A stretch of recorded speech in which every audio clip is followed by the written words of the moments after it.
Hello, এতক্ষণে তোমার phone দেওয়ার সময় হলো। না, আমি ফোন দিতাম তোমারে। শোনো না, তুমি আসবে কবে? আসো অফিসে আমরা বেতন বোনাস কিছুই দেয় নাই, কেমন যে কি করবো? পেরেশান হলো না তো? পেরেশান কি আর হুদাই হই? তার কাজ করি, দোয়া করে ফু দিয়ে দিছে। তুমি না আসো, পাগল আসো। নিল না আঙ্গবাড়ি যাইতেছিস বুঝি? জি দাদা। মাসুদ তার হাওয়ায় পাকে নাই, আমি সব বুঝছি। কি বুঝেন? আঙ্গবাড়িতে এত ঘন ঘন কেন যাস? আপা ভাইয়া করলাম এখন ঢাকতে আইনে। হ আমি জানি, তুমি তো জানবাই, কিন্তু তুমি তার বেশি আম করছে আপু।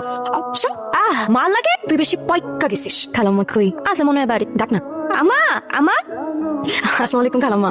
ওয়ালাইকুম আসসালাম। নীলু আম্মা, কখন আসলা তুমি? এই তো একটু আগে। দেখছস, হ্যাঁ, পরের বেটি অন্যের মায়েরে কত যত্ন করে। শর্ত থাকলে মানুষ কত কিছুই করে। ওই কি বিড়বিড় করে গো? তুই কি বিড়বিড় করে সাপের মন্ত্র পড়োস? অন্য সব অফিসে যায় দেখেন, বোনাসটা তো দিছেই ভাই, সামনের মাসের অ্যাডভান্সটাও সহ দিয়ে রাখছে। কেমন নিয়ে সহ্য করবো? এটা এত বড় অন্যায়। আমাদের মতো মধ্যবিত্ত মানুষের বাইসে থাকারই তো সবচেয়ে বড় অন্যায়। যে কয়টা টাকা বেতন পাই কইরা দিয়ে ঢাকা শহরে চলা খুবই মুশকিল।